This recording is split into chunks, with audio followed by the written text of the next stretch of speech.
Bismillah. Assalamualaikum warahmatullahi wabarakatuh. Yang terhormat Ibu Evi Martaseli, SEMAK, selaku dosen pengampu Sistem Informasi Akuntansi. Dan yang kami hormati teman-teman yang menonton di video ini. Mungkin langsung saja, kami di sini akan memaparkan hasil diskusi kami mengenai materi tentang apa itu teknik dokumentasi. Sebelumnya, izinkan saya untuk memperkenalkan diri. Saya Diva Novianti dengan NIM 233061104 sebagai moderator, dan ada rekan saya.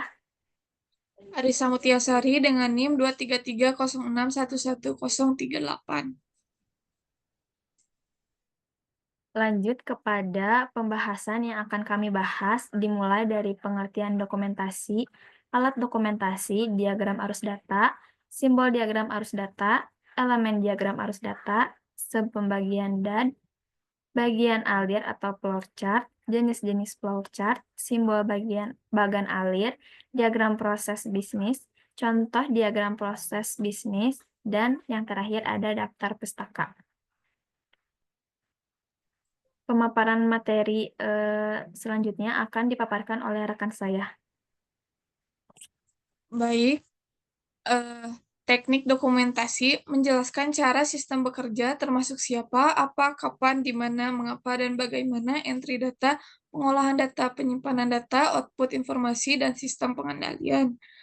Arti populer pendokumentasian sistem meliputi diagram, bagan alir, tabel, representasi grafis lainnya dari data dan informasi yang mana dilengkapi dengan deskripsi naratif dari sistem, penjelasan langkah-langkah yang ditulis dari komponen sistem dan interaksinya.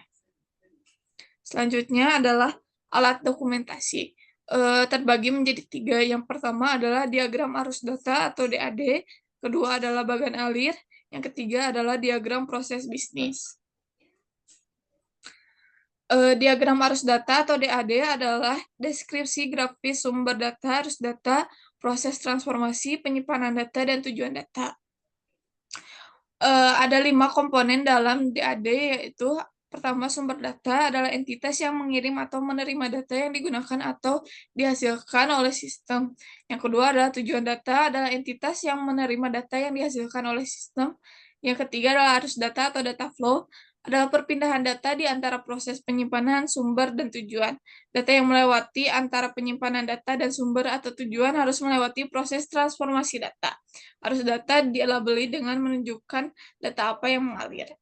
Yang keempat adalah proses tindakan yang mentransformasikan data ke dalam data atau informasi lain.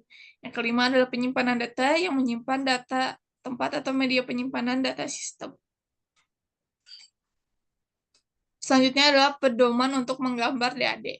Yang pertama adalah memahami sistem, di mana mengembangkan pemahaman ini dengan mengobservasi arus data organisasi, mengobservasi dan mewawancarai mereka yang menggunakan dan mengelola data atau memiliki kuesioner yang lengkap. Yang kedua adalah mengabaikan aspek tertentu dari sistem, yaitu menentukan apa yang termasuk dan tidak termasuk selama pengembangan sistem. Yang keempat adalah mengembangkan diagram konteks, di mana diagram konteks akan menggambarkan batasan sistem. Yang kelima adalah mengidentifikasi arus data, mengidentifikasi semua arus data yang memasuki atau meninggalkan sistem. Yang keenam adalah mengelompokkan arus data, mengelompokkan elemen-elemen data yang mengalir dalam sistem. Yang ketujuh adalah mengidentifikasi proses transformasi, menempatkan lingkaran dimanapun yang dibutuhkan untuk mentransformasikan satu arus data ke arus data lainnya.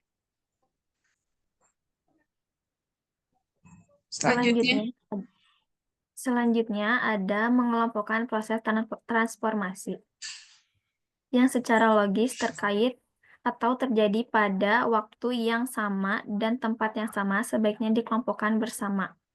Ada mengidentifikasikan semua file atau penyimpanan data yang setiap data temporer atau permanen dan mengidentifikasikan setiap arus data ke dalam dan keluar.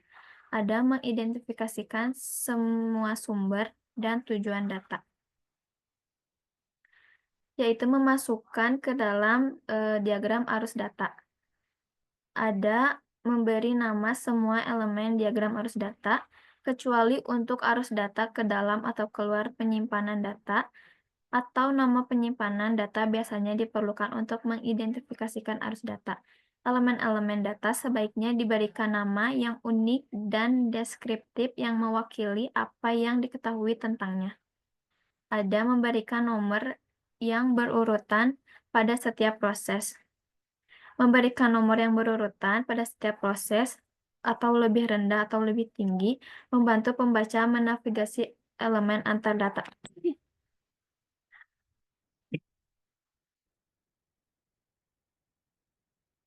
Ada menyempurnakan diagram arus data adalah proses arus data selama beberapa kali. Setiap langkah tambahan membantu menyempurnakan diagram dan mengidentifikasikan titik penting. Yang terakhir ada mempersiapkan salinan akhir. Jangan mengizinkan garis arus data saling melintasi satu dengan yang lainnya, dan jika dibutuhkan, ulangi penyimpanan atau tujuan data. Tempatkan nama dalam diagram arus data atau DAD, tanggal dipersiapkan, dan nama yang menyiapkan pada setiap halaman. Lanjut, di sini ada simbol diagram arus data.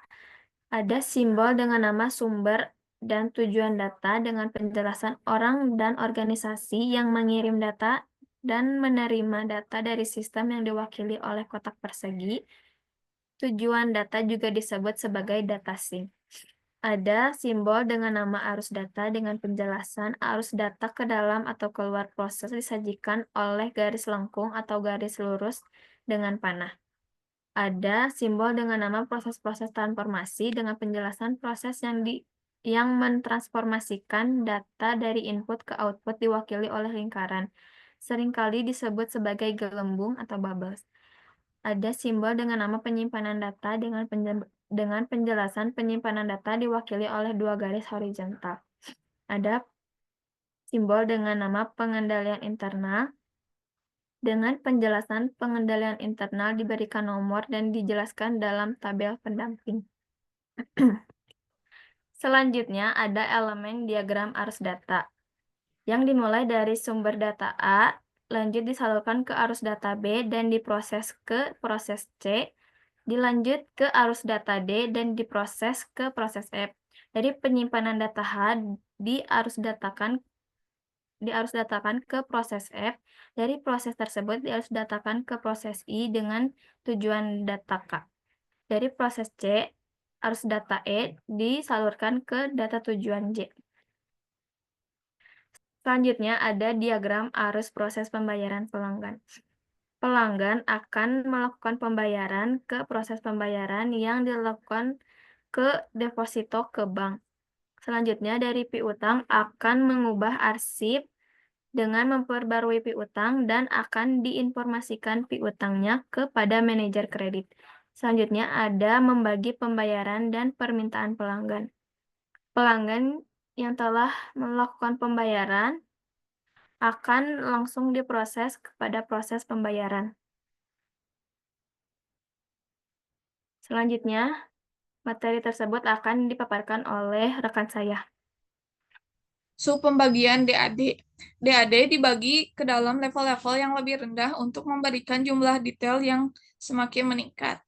Karena beberapa sistem dapat secara penuh dibuat menjadi diagram pada satu lembar kertas. Level DAD tertinggi disebut sebagai diagram konteks, karena memberikan level ringkasan tinjauan sistem kepada pembaca. Ini menggambarkan sistem pengolahan data dan entitas yang merupakan sumber dan tujuan sistem input dan output. Selanjutnya adalah contoh diagram konteks pemrosesan gaji. Di sini ada sumber departemen dan sumber daya manusia. Sumber departemen memberikan kartu waktu, lalu sumber daya manusia memberikan formulir karyawan baru, dan formulir perubahan karyawan. Lalu akan diproses dalam sistem pemrosesan gaji yang menghasilkan laporan pajak dan pembayaran kepada badan pemerintah, menghasilkan cek karyawan untuk karyawan, menghasilkan cek penggajian kepada bank, dan laporan penggajian kepada manajemen.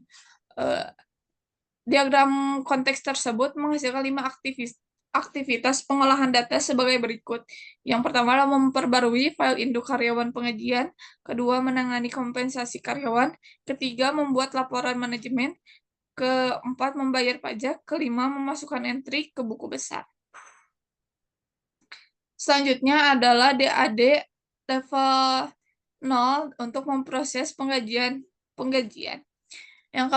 Yang pertama adalah sumber SDM, memberikan formulir perubahan karyawan dan formulir karyawan baru untuk diproses, memperbarui file karyawan atau penggajian yang akan diarsip dalam file karyawan atau penggajian. Lalu ada departemen yang memberikan kartu waktu untuk dalam proses membayar karyawan yang akan juga diarsip dalam file karyawan penggajian. Lalu dalam proses membayar karyawan akan menghasilkan cek karyawan untuk karyawan, menghasilkan cek penggajian untuk bank, dan voucher pengeluaran kas penggajian yang akan diproses dalam memperbarui buku besar. Lalu dalam arsip file karyawan akan memproses dalam mempersiapkan laporan untuk manajemen dan diproses untuk membayar pajak kepada badan pemerintah. Dalam proses membayar pajak akan mempengaruhi proses memperbarui buku besar yang akan diarsip dalam buku besar. Lalu selanjutnya ada DAD level 1 dalam proses 2.0 pada pemrosesan penggajian, di mana dalam pemberian kartu waktu dalam proses penggajian dan tabel tarif pajak ke dalam proses penggajian akan menghasilkan cek karyawan kepada karyawan, lalu menghasilkan register penggajian dalam mempersiapkan pengeluaran kas yang akan menghasilkan voucher pengeluaran kas penggajian dan cek penggajian kepada bank. Lalu dalam proses penggajian juga akan diarsip dalam file karyawan atau penggajian. Selanjutnya ada bagan alir atau flowchart adalah teknis analisis bergambar untuk menjelaskan beberapa aspek dari sistem informasi secara jelas, ringkas, dan logis. Bagan alir mencatat cara proses bisnis dilakukan dan cara dokumen mengalir melalui organisasi. Bagan alir juga digunakan untuk menganalisis cara meningkatkan proses bisnis dan arus dokumen. Sebagian besar bagan alir digambarkan menggunakan program perangkat lunak seperti Visio, Microsoft Word, Microsoft Excel, atau Microsoft PowerPoint. Bagan alir teknis analisis yang digunakan seperangkat simbol standar untuk menjelaskan gambar beberapa aspek dari sisi secara jelas, ringkas, dan logis. Selanjutnya, ada jenis-jenis flowchart. Yang pertama ada flowchart dokumen yang berfungsi untuk menelusuri alur form dari satu bagian ke bagian yang lainnya, termasuk bagaimana laporan diproses, dicatat, dan disimpan. Yang kedua, ada flowchart program. Flowchart ini menggambar secara rinci prosedur dan proses program. Yang ketiga, ada flowchart proses, adalah cara penggambaran rekayasa industrial dengan cara merinci dan menganalisis langkah-langkah selanjutnya dalam suatu prosedur atau sistem. Flowchart yang keempat ada flowchart sistem. Yang flowchart ini menampilkan alur prosedur suatu sistem hampir sama dengan flowchart sistem. Yang terakhir ada flowchart skematik, adalah flowchart yang menampilkan tahapan atau proses kerja yang sedang berlangsung di dalam sistem secara menyeluruh. Selanjutnya ada simbol-simbol bagan alir. Yang pertama ada simbol input atau output, ada simbol dengan nama dokumen, dengan penjelasan dokumen atau laporan elektronik atau kertas. Ada simbol dengan nama berbagai salinan dokumen kertas dengan penjelasan diilustrasikan dengan melebihi simbol dokumen dan mencetak nomor dokumen pada muka dokumen di sudut kanan kiri atas. Ada simbol dengan nama output elektronik. Informasi ditampilkan oleh alat output elektronik seperti terminal, monitor, atau layar. Ada simbol dengan nama entry data elektronik dengan penjelasan alat entry data elektronik seperti komputer, terminal, tablet, atau telepon. Ada simbol dengan nama alat input dan output elektronik dengan penjelasan entry data elektronik, dan simbol output digunakan bersama untuk menunjukkan alat yang digunakan untuk keduanya. Ada simbol-simbol pemrosesan dengan simbol pertama dengan nama pemrosesan komputer dengan penjelasan fungsi pemrosesan yang dilakukan oleh komputer biasanya menghasilkan perubahan dalam data atau informasi. Ada juga simbol dengan nama operasi manual dengan penjelasan operasi pemrosesan yang dilakukan secara manual. Ada juga simbol-simbol penyimpanan. Yang pertama ada simbol dengan nama database dengan penjelasan data yang disimpan secara elektronik dalam database. Yang kedua ada simbol dengan nama pita magnetis dengan penjelasan data yang disimpan dalam pita magnetis, pita yang merupakan media penyimpanan backup atau backup yang populer. Ada simbol dengan nama file dokumen kertas dengan penjelasan file dokumen kertas. Huruf mengindikasikan file urutan pemesanan. Ada N sama dengan secara numerik, A secara alfabet, dan D secara berdasarkan tanggal. Ada dokumen dengan nama, judul, atau buku besar dengan penjelasan jurnal atau buku besar akuntansi berbasis kertas. Ada yang terakhir simbol-simbol arus data dan lain-lainnya. Yang pertama ada simbol dengan nama arus dokumen atau pemrosesan dengan penjelasan mengarahkan arus pemrosesan atau dokumen arus normal ke bawah dan ke kanan. Yang kedua ada simbol dengan nama hubungan komunikasi dengan penjelasan transmisi data dari satu lokasi geografis ke lokasi lainnya via garis komunikasi. Ada simbol dengan nama konektor dalam halaman dengan penjelasan menghubungkan arus pemrosesan pada halaman yang sama. Penggunaannya menghindari garis yang melintas ke halaman. Ada simbol dengan nama konektor luar halaman dengan penjelasan entry dari atau keluar ke halaman lain. Ada simbol dengan nama terminal dengan penjelasan awal, akhir, atau titik interupsi ke proses juga digunakan untuk mengindikasikan pihak luar.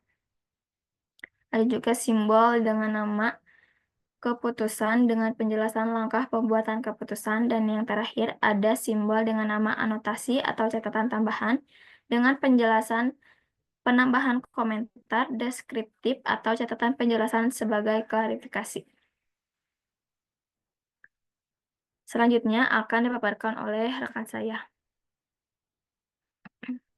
Selanjutnya adalah bagian alir dokumen pemrosesan penggajian yang dibagi menjadi dua proses, yaitu penggajian dan utang.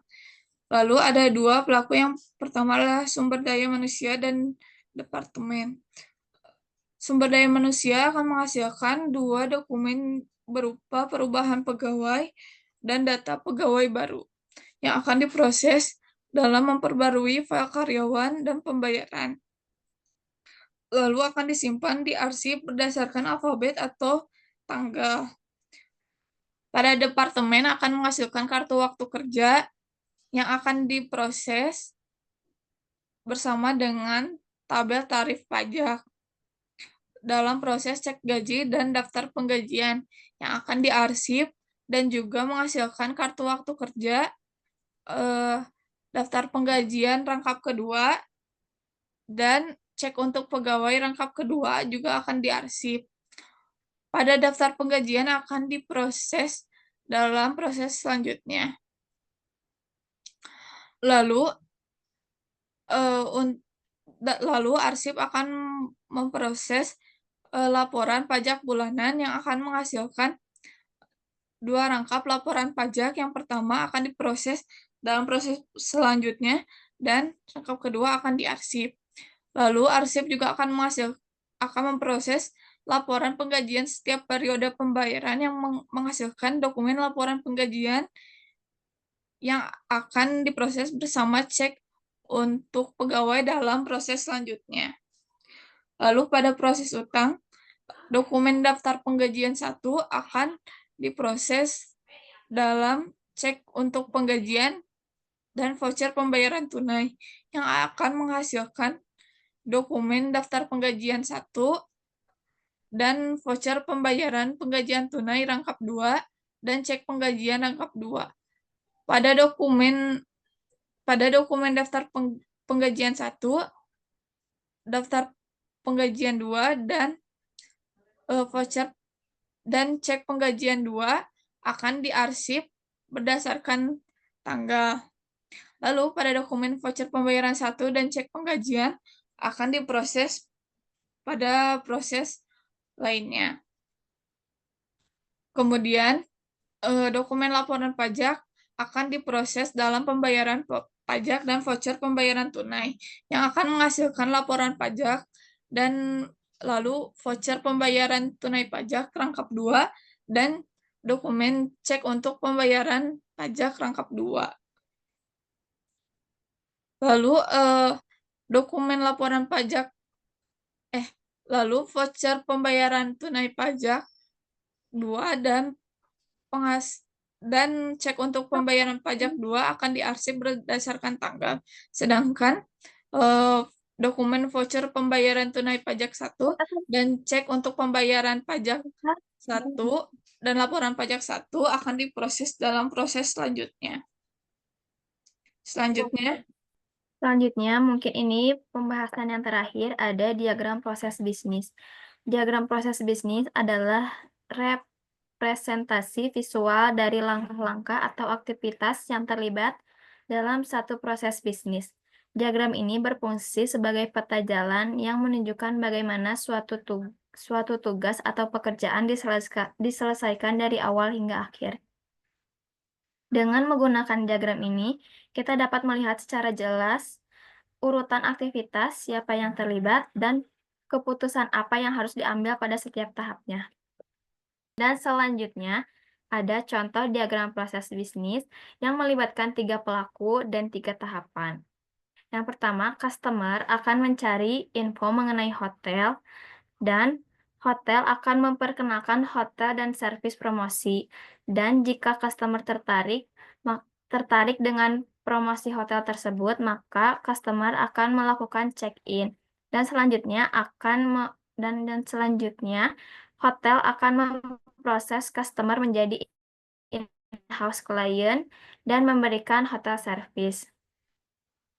Lanjut, hotel akan menggunakan resource yang telah tersedia atau memesan resource yang tersedia.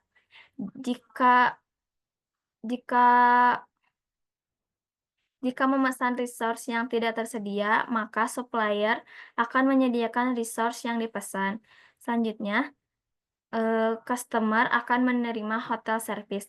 Dan apakah customer meminta service tambahan? Jika tidak, customer akan melakukan pembayaran dan check out. Dan jika iya, jika iya, hotel akan memberikan service tambahan.